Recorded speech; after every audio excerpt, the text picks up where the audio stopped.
দেখুন, এটা আপনি একটা অনেক চ্যালেঞ্জিং প্রশ্ন করেছেন।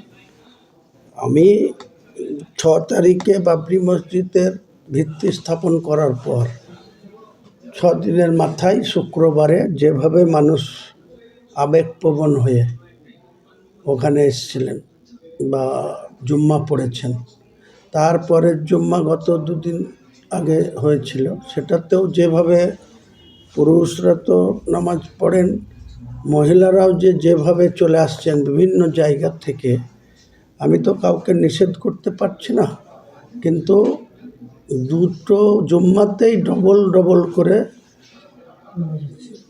মানে নামাজ পড়তে হয়েছে। কারণ সিঙ্গেলে এত জায়গা থাকা সত্ত্বেও জায়গা মানুষ ধরেনি বা নামাজ পড়তে পারেনি, তাই দুটো জামাত করতে হয়েছে।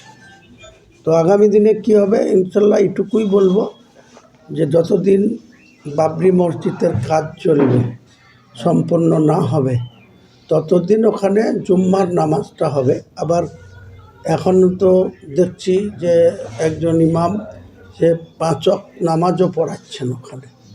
তো ওনারা পড়ালে আমার আপত্তির কিসের? আমি তো বিভিন্ন কাজে থাকি, বিভিন্ন কাজে যুক্ত থাকি, আমি তো সবসময় থাকতে পারবো না।